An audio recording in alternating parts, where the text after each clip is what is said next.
This episode is brought to you by our friends at Brookes Blooms, your all-in-one landscaping solution. Brookes Blooms' three-step landscaping experience offers a seamless journey from design to construction and ongoing care, ensuring your outdoor space thrives year-round.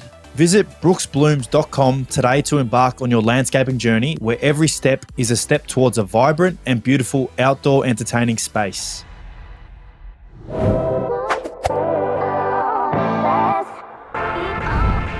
And we're back for another episode of the Ads and Dunks podcast, as always brought to you by the Oz American Aces. My name, of course, is Adam. With me, as always, in Queensland, beautiful hot Queensland, my best mate, Joshy Dunkley. Mate, what a couple hours we have just had. So typically, usually it's me stuffing up. It's my fault. You know, I'm unprepared. I've got my 2K game in front of me right now. I've actually played a half of 2K, been waiting to get online. Josh's internet has decided to play up, and we've been sitting here for about an hour and 10 minutes. Poor Brado's stressing. Tommy Sheridan's stressing. I don't know why I just called him Tommy Sheridan. We're calling him Tommy. Everyone's stressing. We're finally doing the episode. So, mate, how good? Yeah, I know. How good. How good that we're actually doing the episode now. And thanks for the welcome, mate. It's nice to be here.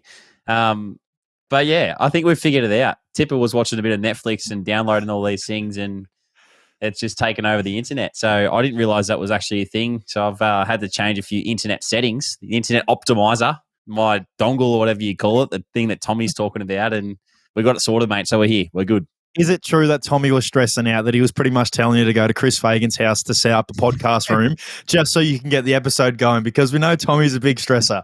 Mate, he's called me and I'm sitting on here trying to listen to you and Brado, like trying to do things. And he's like, Duck's like, come on, like surely there's someone from the club, you know, you can just get them on the line and get them to send you their media dongle or whatever it is, like, or go to Mitch Robinson's house to go and, you know, he might have it set up. I was like, come on, mate. Come on, mate.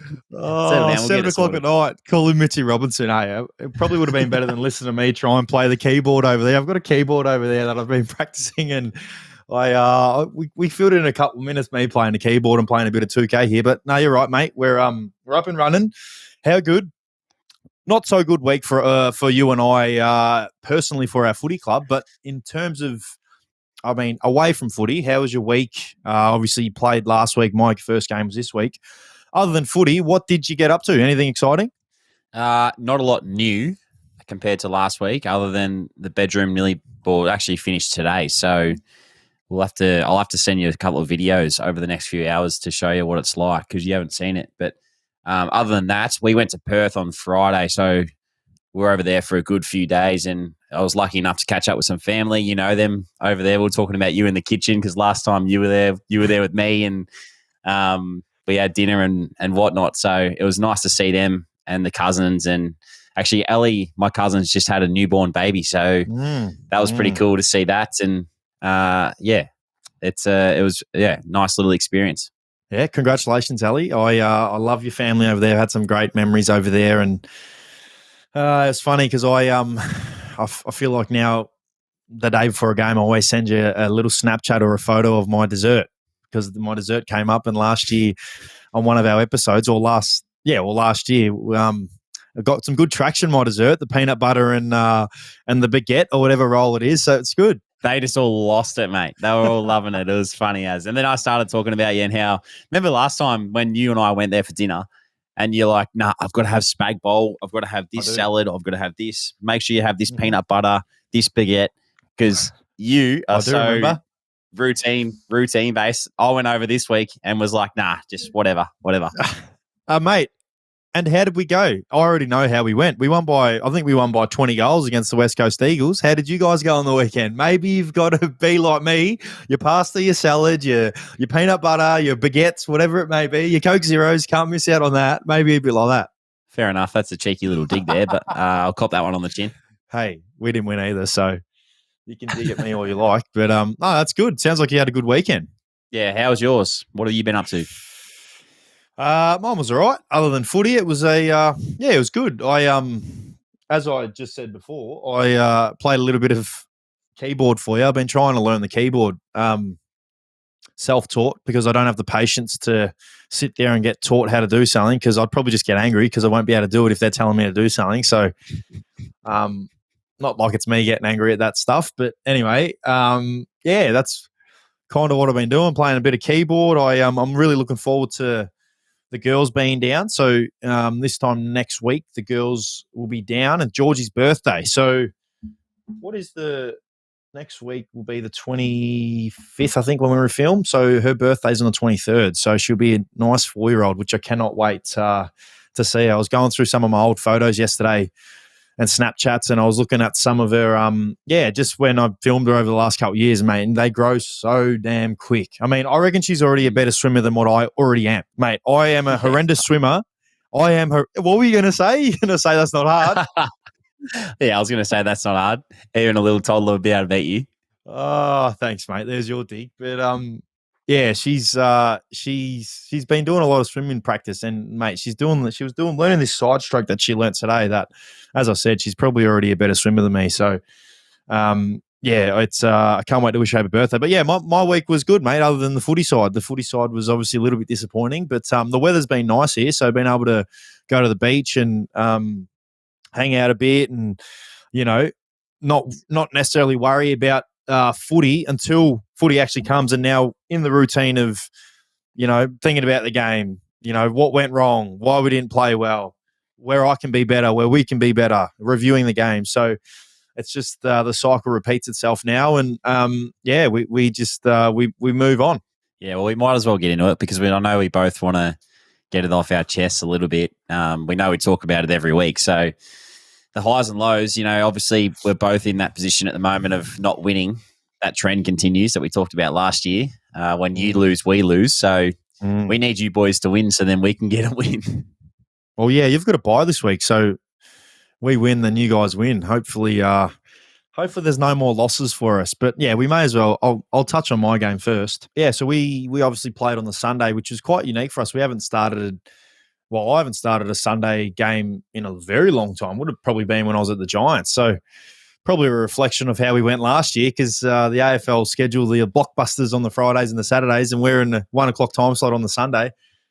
And yeah, it was I was saying off air before to you that it was probably the hottest game that I've actually ever.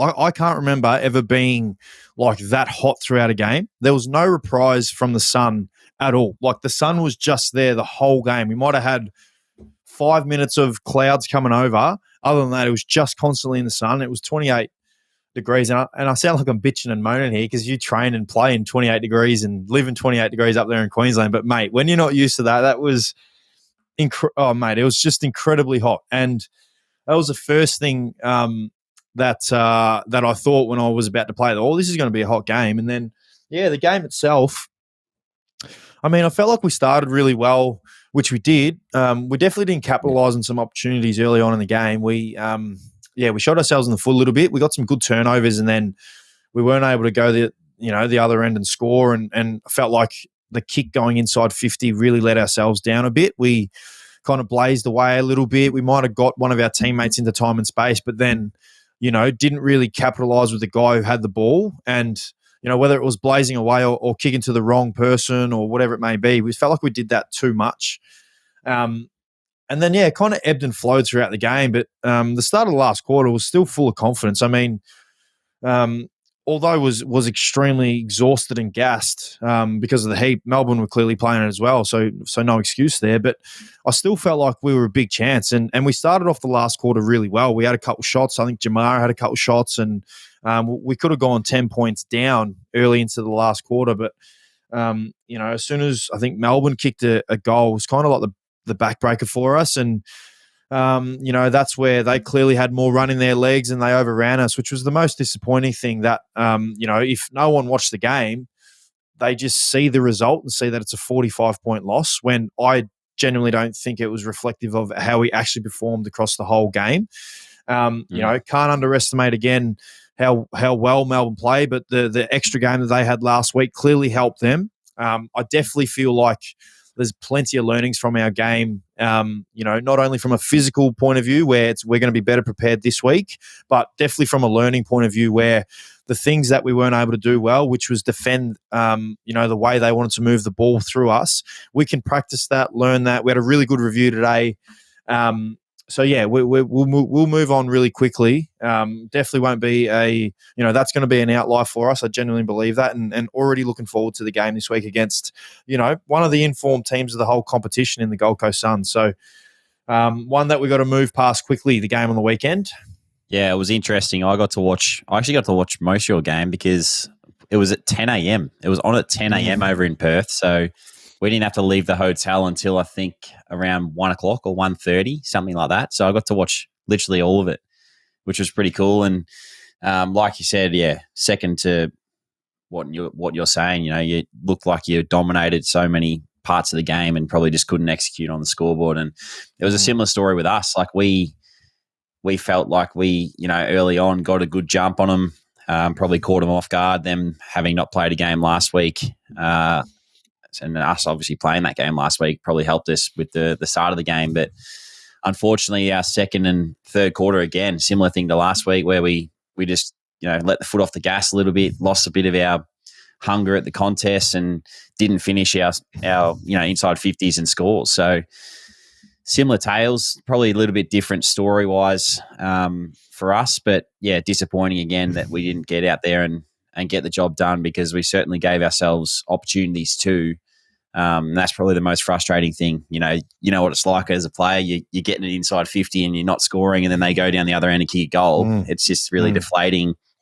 And I'm not putting any pressure on our key forwards or anyone, our small forwards for not kicking goals. It's everyone. It's all of us as a group. Mid's not squeezing in to make sure that it's held inside 50 and numbering off, and then the defender's not killing the ball to get it back in. So little things like that cost us on Sunday afternoon or Sunday night for you, probably watching at home. But yeah, all in all, I think we'll learn a lot from it, and we've got the week off this week, so we'll kick back and watch you play against the Suns and then get ready for the Pies on Thursday night, Easter Thursday.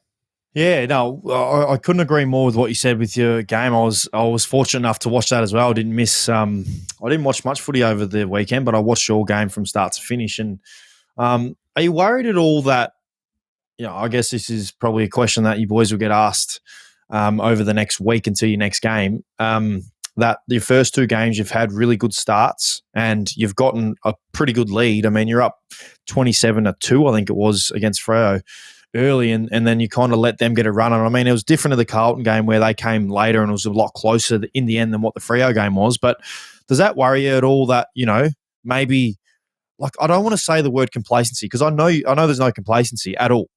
But like, is it a worry at all that, maybe it's like, oh, well, we've got a good enough lead. We're just not going to be as brutal, or we're just not going to defend as well as we probably should if the game was closer. Does that worry you at all? Do you guys talk about that at all, or not really? No, it's a good question. I don't think we're not worried about it. I feel like it's more, as an individual, you want to be playing a role, and for us, that's the challenge week in, week out. Not only for us, for every player in the competition. So that's, I feel, what we're just slightly off at the moment. Like, we're all slightly off, and if we can get that back to, making sure that we're doing our role for the team and making sure all those little things are, the effort's there, the stick and tackles, we're having a crack, we're cracking in at the contest, we're bringing the ball to ground, or we're taking contested marks. Like, that's what will help us. At the moment, we're slightly off, but as we all know, it's literally like that much and you turn it all around, and then all of a sudden you're a different team and you're back to that first quarter. And well, I thought our fourth quarter on the weekend, I think we kicked 5 goals, 3 to their 3 goals. So the way we start and finish games is really good. It's just that middle patch that we've got to tidy up. Yeah. Well, it's clearly going to be something that, whether you address it or not, but no doubt it's going to be a focus for you boys in your next game. What's your take on Freo? I mean, a lot of the interstate teams, especially here in Melbourne, I mean, it's obviously unique for you being one of only 2 teams in Queensland, but no one really talks about the interstate teams here unless it's, maybe Sydney, who are going really well at the moment, the Giants, Gold Coast.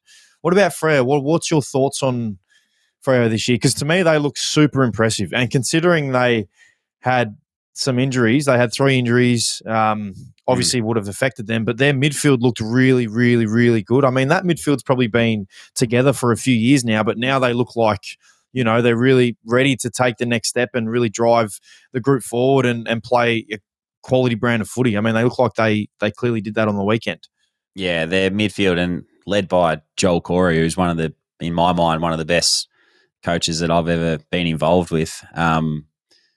He's obviously got them going really well, and their cohesion, and even Luke Jackson in the ruck. He's just, both times we've played him over the last 12 months, he's been dominant and getting around the ground and taking grabs and just doing everything at ground level.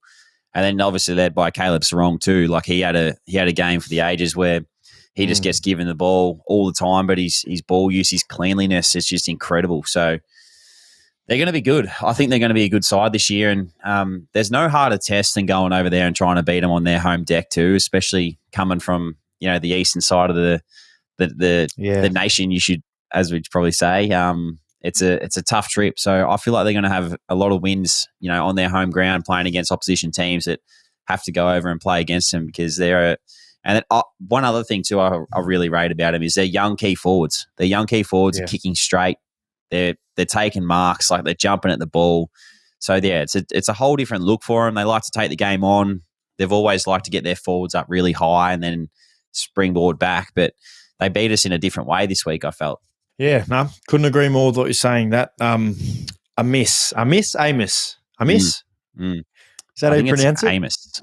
Amos. He's very, very impressive. For someone who's so lightly built, he's got some great hands and he kicks straight. He's one of the best kicks in the competition. But I was very interested to know what you thought, because to me they look really, really, really good. They're going to be a very hard team to beat this year, which is great. I was just talking to someone today about how even the competition is across the league. Is there any other footy moments that caught you, or anything you want to talk about? I know sometimes. Well, a lot of the times you have stuff that comes across your plates and you want to speak about it, and whether it's a controversial topic or just anything generic, usually there's something on your mind. No, I did think of something that I was going to write. I was going to write it down on my phone the other day, but I thought I might remember it. And it's I actually clarified with the umpires when I saw him on Sunday. One thing that it's sort of going around the game at the moment, which I feel like players might be taking advantage of. And it's when you get tackled and someone tackles you here and you fight the tackle, so then it forces them to go high. Mm-hmm. Should that be a free kick in your mind? Do you think that's high? No. So I did one. It's not meant to be. I agree. I did one to Jack Viney on the weekend. So we were both essentially like we're like lunging almost. The ball was on the ground, and I literally couldn't tackle him anywhere else other than pretty much where his arm was there or higher. And the umpires knew that, and they seen it, and it was play on. It wasn't a free kick. And I remember when I did it, I was like, "Oh shit, sorry, mate," because I got him real high. He goes, "Nah, it's my fault. I ducked into it." So, I agree with that. It's not a free kick. I think it's similar. And I actually seen something today about it. Kane Corns mentioned it today, which it's funny because I never think to do this, but I know players do this, and they do it a lot, is when you feel someone tackling you from behind, deliberately push yourself forward and hopefully get a free kick for a push in the back. I seen that today, and I feel like players, there's an art to it, and I feel like players are doing that. What do you think? Yeah. No, I agree. I agree with that. And that's what I'm saying. This other one now is because it's such a focus of head-high contact.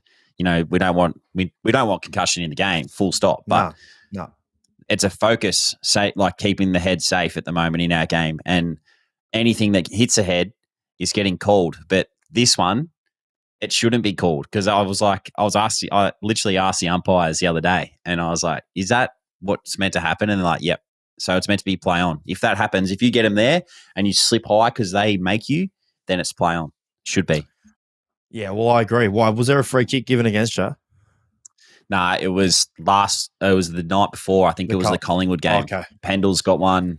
Maybe Dacos got one. Oh, yeah, he did. Pendle's got one in the D50. I remember he went down, went low and got high.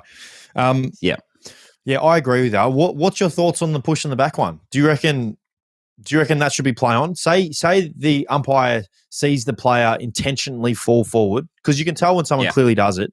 Do you reckon that should be play on? Yeah, 100%. I reckon it happened in your game a couple of times where they got a free kick potentially when they fell forward. from what I saw, it looked like you go forward. There's an art to it. No worries at all. So I think it should be play on.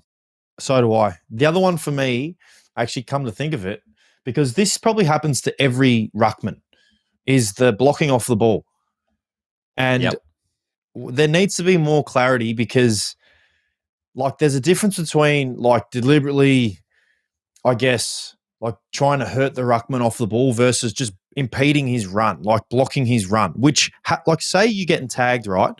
It happens to that person getting tagged always anyway. So what's the difference between that and the ruckman getting blocked off the ball? Because quite often you see free kicks, to ruckman where you just like, what the heck just happened? You look at the replay and you just see someone's just literally put body on him where the ball's 50 meters away, but it's not an intention. It's just literally impeding his run. Like, you can see how furious I get about it, because it happens a lot to Chile.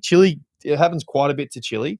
And then it happens to, clearly we had Max Gawn has a focus when he's such a dominant ruckman. Teams go out of their way to try and hit him off the ball. Brodie Grundy would cop it. Do you think there needs to be a little bit more clarity on what you can and can't do? Yeah, well, you tell me this. So if your opponent like is running past you for a drop of ball, for argument's sake, like what do? You try and like push him off his line. You check him so he can't get past you. That's exactly the same thing as what we're doing to what players do to the ruckman. So I don't think it should be. It frustrates me, because how often do you hear, and you would hear it as well, out on the ground when like you've gone out of your way to try and, block for our ruckman. So you might hit the opposition ruckman and you hear the umpires, let him run, or we'll pay a free kick. And it's like, for what? Like, I'm just like stepping in his way. I'm not hurting him. I'm just like, so yeah. Oh, I'm glad we spoke about a couple of things, because we're not going to get any free kicks from now on, because the umps are going to hate us. Oh, I don't really get free kicks anyway, but no, it's definitely an interesting topic, because I'd like to know I'd definitely like to know. I definitely think different ruckmen, would get looked after more so than what other ruckmen would. Do you know what I mean? So like, not saying who's probably Max Gawn's the best ruckman, Tim English, Brodie Grundy, those three, Rowan Marshall, like those boys are probably the best ruckman in the competition. And yeah, I just feel like you can't hit these guys off the ball, because it's just going to be a free kick. So anyway, let's move on from that. Because that's going to annoy me. Did you watch any of the other games? Any other, like, are you as impressed with Sydney first and the Gold Coast Suns as I am? Because I'm extremely impressed by both of them. I feel like they're playing some really, really good footy. Yeah, I watched the Sydney game. I didn't get to watch the Gold Coast game, but yeah, I'm very impressed with them. And we played them a few weeks ago, and they had a few out, but similar kind of team, and they've just been playing really, really well. It's a credit to them, the way they're covering for the injuries that they've got at the moment. You look at their midfield, and Mills is out, Parker's out, Adams is out. Mm-hmm. There's three players that'll definitely be playing for them, and they're performing the way they are, beating Collingwood and obviously their win last week as well. So against the D. So it's ultra impressive, and yeah, they're going to be a formidable side this year, I feel. Yeah, that's right now, going after 2 weeks, they're probably the team that's impressed me the most. The Giants has as well. Both Sydney teams have been super impressive. Like, it's crazy, because I think about still Giants the GWS Giants have only been around for, how long now? Like 2012 was our first year. So that's 12 years. And their sustained success is incredible. And they just keep getting better. And they're another team that has been super impressive to me. What about Matt Rao? I need to have a weekly, like, I feel like look, mate, my favourite player in the AFL is you. And it will always be you, mate. You're my favourite player in the AFL. I love Toby Green. He's one of my other favourite players. I love Jeremy Howe. Love Brodie Grundy. But, mate, Matt Rao, he's one of my favourite players. He is unbelievable. I seen this thing the other day where I think Took Miller today or yesterday might have said that he is probably the best one-on-one player in the competition, in terms of if there's a ball between you and someone else, like him and someone else, like he's probably going to win that footy. And I just can't, like, I agree. I actually, watching him inside is unbelievable. Yeah, and we played him in the preseason, so not long ago.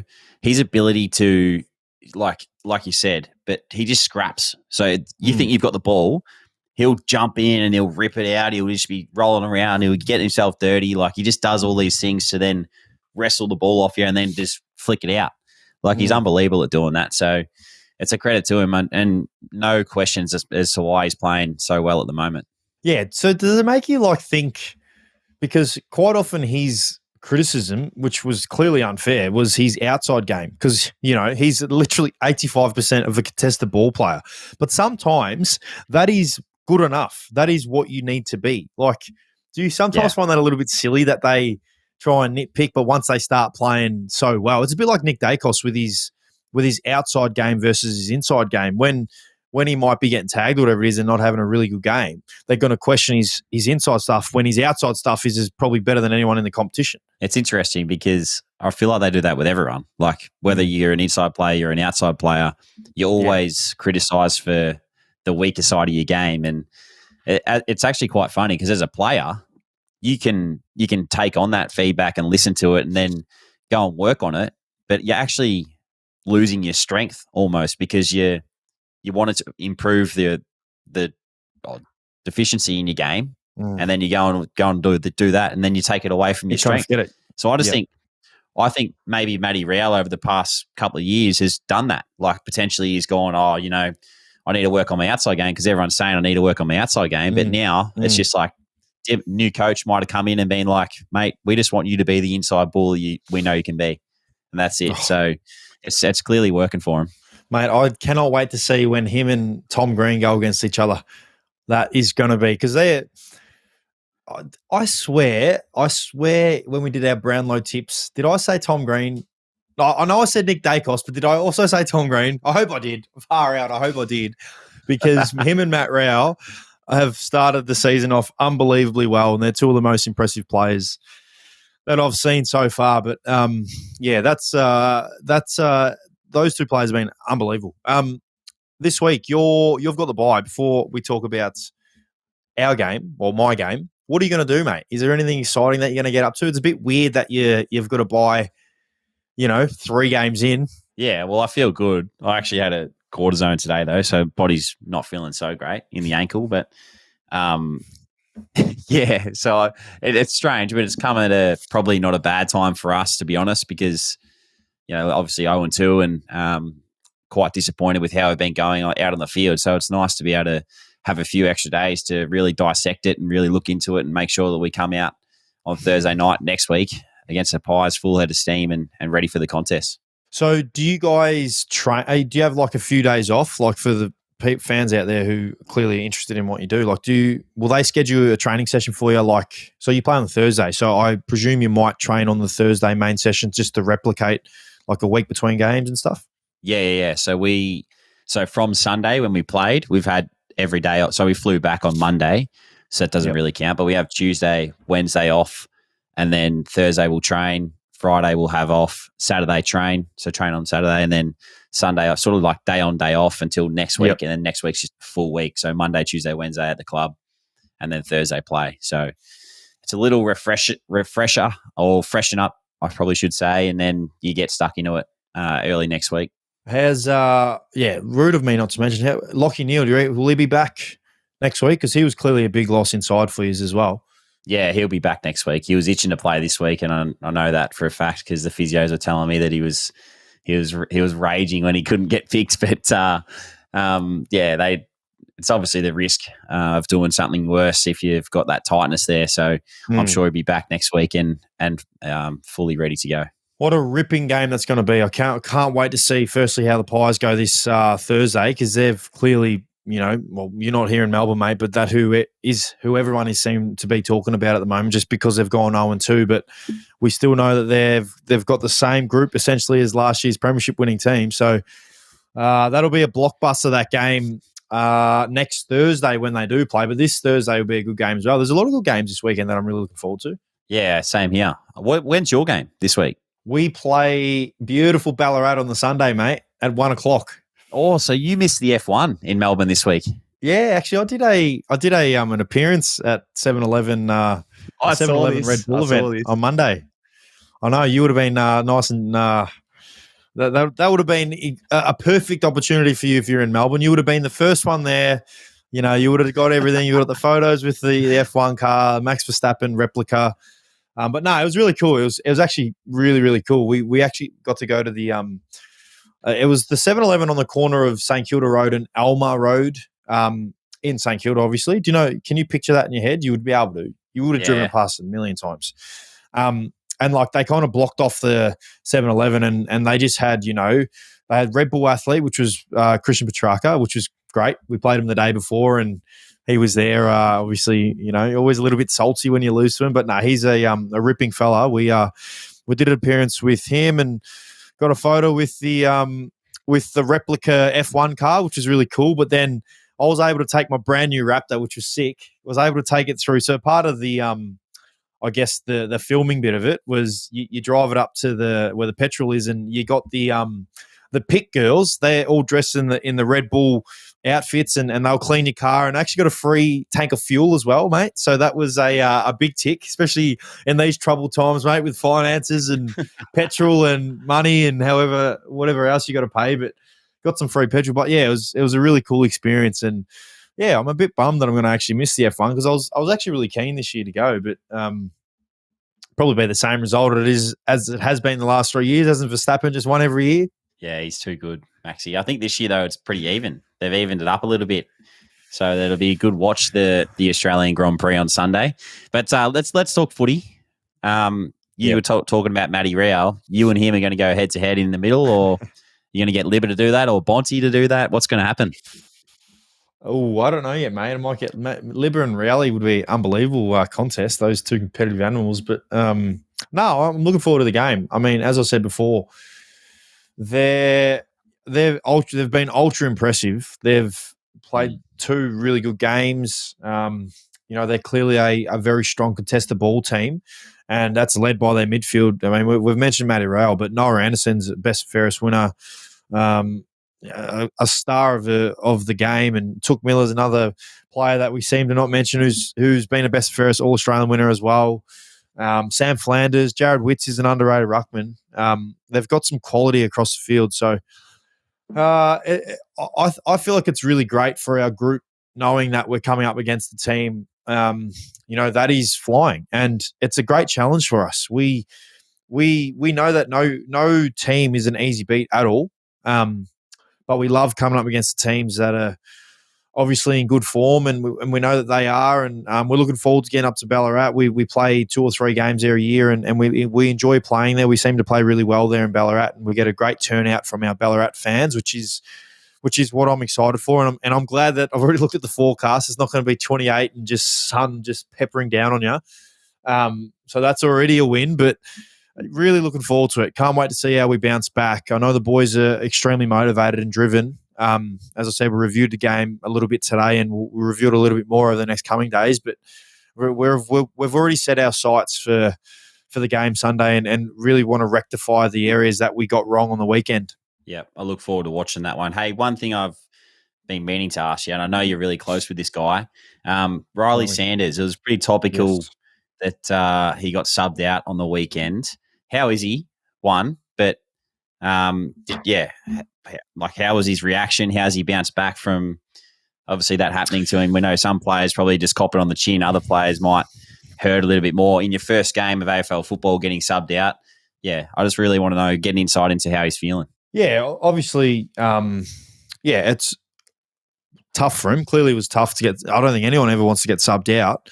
But he understands. He understands, you know, what the team needs. He understands what, you know, what's the mindset was. We needed to bring on some fresh legs. Obviously, Caleb Daniel came on and had an enormous impact for us, and you know, almost changed the game for us in some ways. He brought this energy, just energy around the ball, and was great. But yeah, obviously, you know, was a little bit flat that he went off, as we all would have been. You know, no one wants to get subbed off. But the beauty about Sando is he's ultra professional, ultra driven, ultra motivated, and you know, I was able to talk to him today, and He's just ready and preparing himself to, go out there this week and just be a better version of himself. And he will be. I mean, he had some good moments, had some great moments. I mean, he got involved early, had a shot on goal. I felt like his contested ball stuff was really good. He's such a big, strong, powerful lad.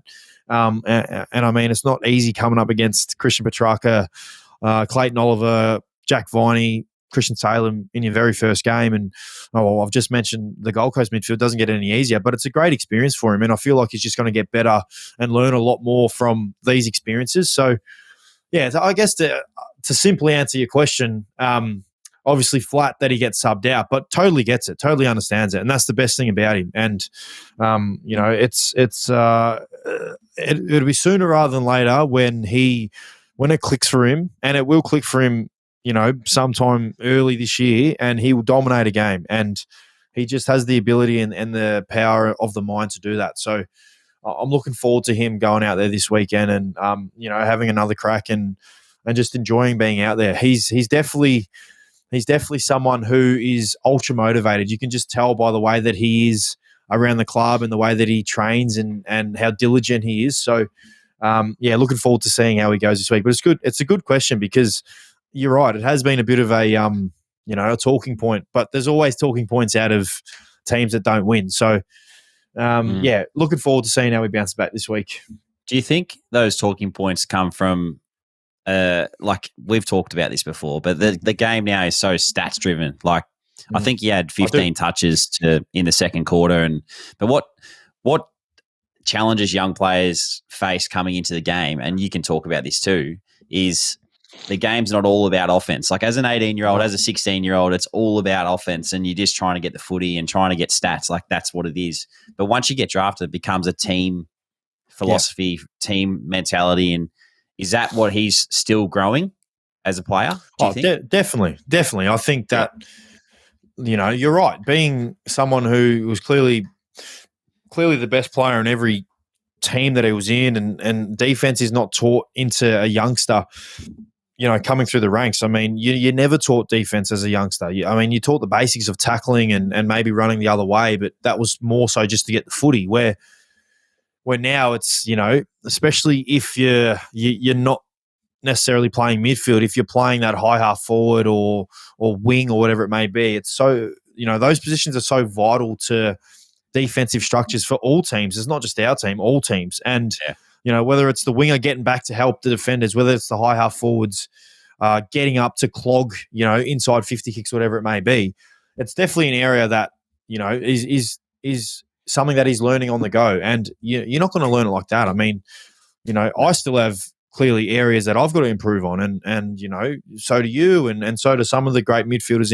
in our game. But yeah, I feel like that's definitely an area where he can keep growing. And as I said, he's as professional, as diligent as I've ever met, and he's constantly asking, where do I need to be? What position do I need to be in terms of like a defensive position?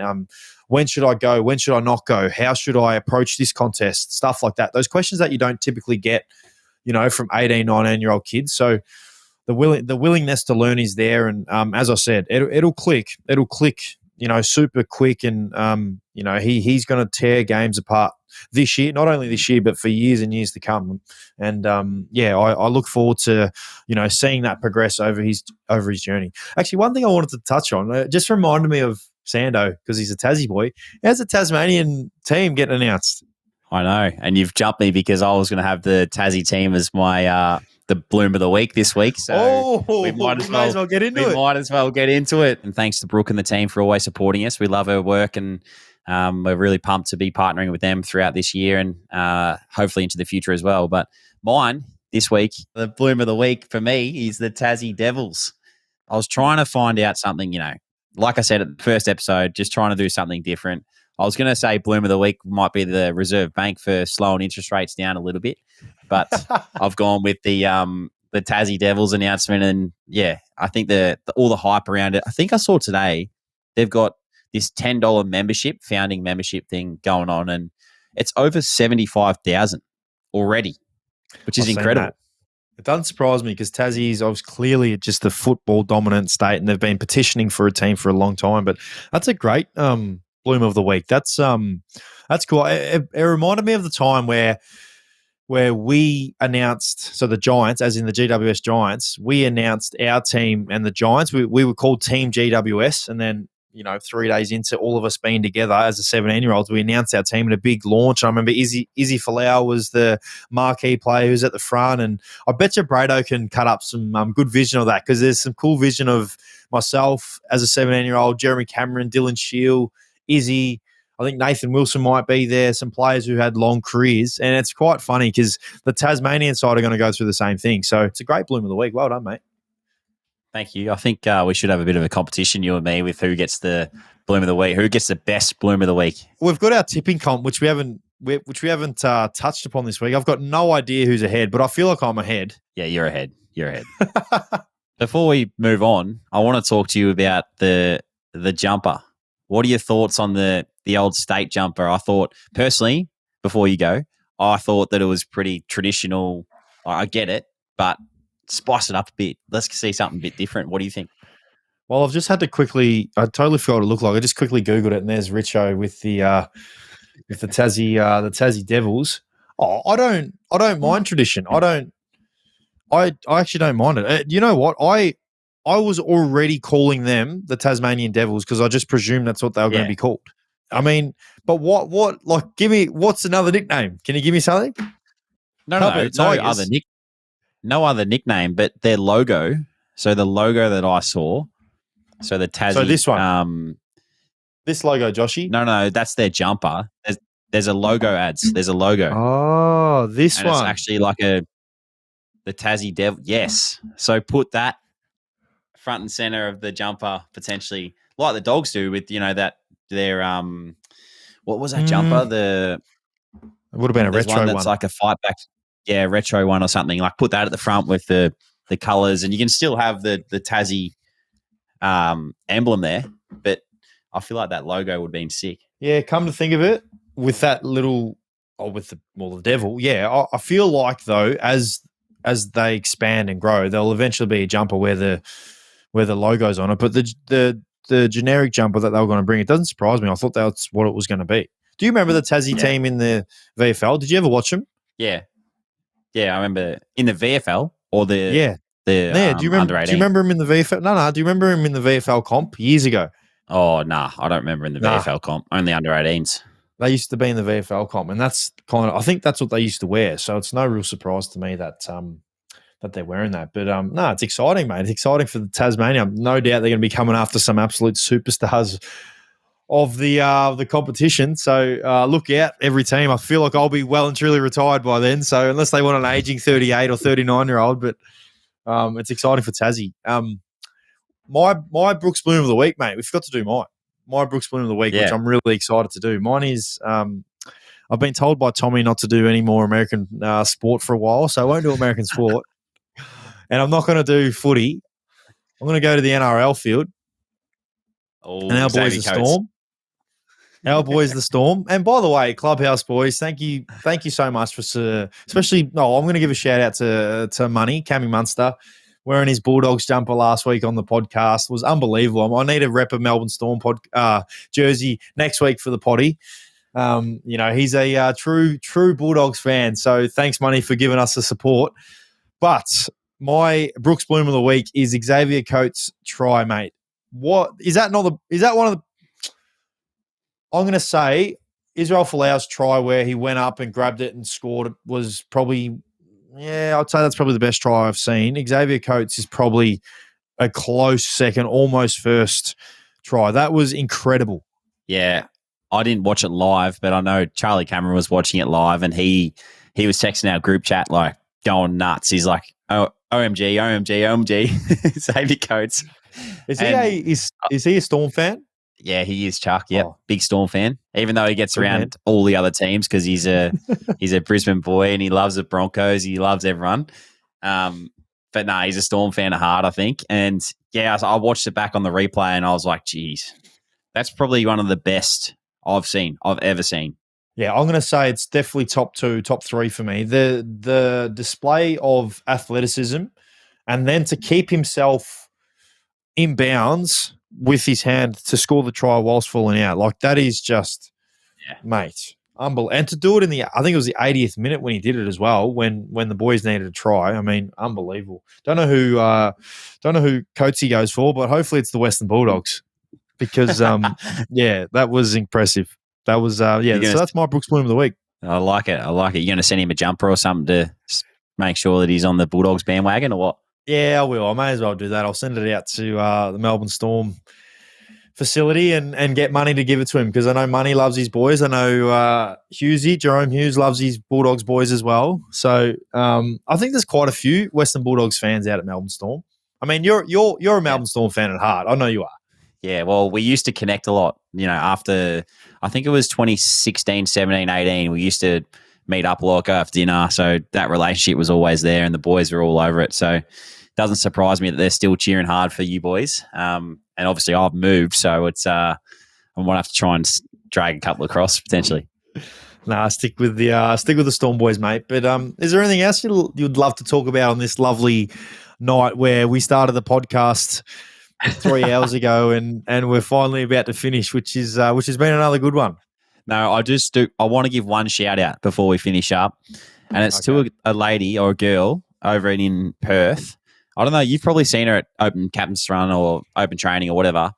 She has You and Me, a T-shirt of You and Me, and I don't know if she listens to our podcast. I want her to reach out and I want to send her a couple of or T-shirt and the hat that we've got, because on the day I was like, I wish I just had something there to give to her because she's such a big supporter of ours. So I'm not sure what her name is, but yeah, feel free to reach out because we love the support.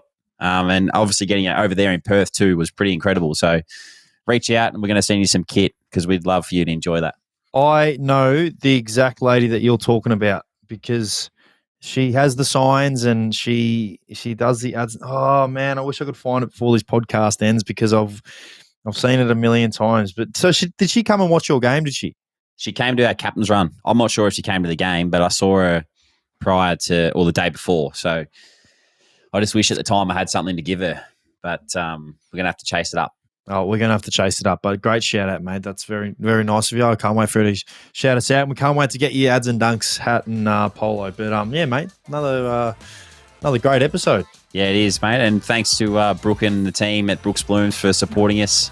Again, we always talk about them. Best landscaping company in the world. So make sure you hit them up if you need your backyard done or front yard, if you've got a bigger front yard. But yeah, thanks, Adsy. Another good one.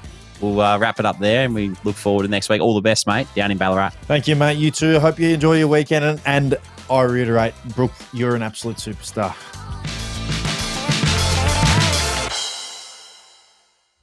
This episode is brought to you by our friends at Brookes Blooms, your all-in-one landscaping solution. Brookes Blooms' 3-step landscaping experience offers a seamless journey from design to construction and ongoing care, ensuring your outdoor space thrives year-round.